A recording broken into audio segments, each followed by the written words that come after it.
একটি বৃত্তের ব্যাসার্ধ 14 সেন্টিমিটার এবং কেন্দ্রীয় কোণ 90 ডিগ্রি হলে বৃত্তচাপের দৈর্ঘ্য কত? এখানে একটা বৃত্ত দেওয়া থাকবে এবং বৃত্তের ব্যাসার্ধ দেওয়া আছে। মনে করি এটা একটা বৃত্ত ধরে নিলাম। বৃত্তের কেন্দ্র, বৃত্তের ব্যাসার্ধ হচ্ছে কত 14 বা 14 সেন্টিমিটার এবং কেন্দ্রীয় কোণ দেওয়া আছে কত 90 ডিগ্রি হলে বৃত্তচাপের দৈর্ঘ্য কত? তো এখানে বললাম যে বৃত্তের ব্যাসার্ধ কেন্দ্রীয় কোণ আছে 90 ডিগ্রি, কারণ এই যে চাপটা আছে এই চাপের দৈর্ঘ্যটা বের করতে হবে। তো এখানে চাপের দৈর্ঘ্যের যে সূত্রটা আমরা জানি এইচ সমান আর থিটা, এটা হচ্ছে চাপের দৈর্ঘ্যের সূত্র।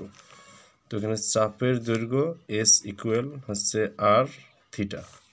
এখন আমরা চাপের দৈর্ঘ্য বের করব। এখানে আর এর মান দেওয়া আছে কত 14 সেন্টিমিটার, 14 গুণন থিটা বলতে এখানে 90 ডিগ্রি। তো এখানে বৃত্তচাপের যে দৈর্ঘ্য নির্ণয়ের ক্ষেত্রে এখানে যে সূত্রটা ব্যবহার করা হয়েছে, এখানে থিটার মানটা অবশ্যই রেডিয়ানে হতে হবে, রেডিয়ানে বের করতে হবে।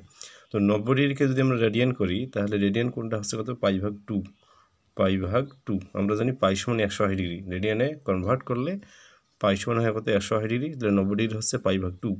তাহলে 14 গুণন পাই/2, এখানে ভাগ করলে হচ্ছে কত 7 দুগুণে 14 অর্থাৎ 7 পাই।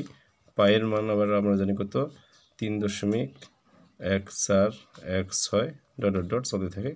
তো এটা গুণ করলে 3 সাথে 21 অর্থাৎ 21 সামথিং আসবে। তো এটাকে লেখা যাবে 22। তো পরীক্ষার অপশনে 22 দেওয়া থাকলে 22 অথবা গুণ করে যেটা আসবে সেই মানটা অ্যান্সার হবে। তো এই হচ্ছে বৃত্তচাপের দৈর্ঘ্য নির্ণয়। এখানে সূত্রটা আছে গুরুত্বপূর্ণ, এইচ সমান আর থিটা। এই এইচ সমান আর থিটার সাহায্যে আমরা থিটার মান, আর এর মান এবং এস এর মান নির্ণয় করতে পারবো।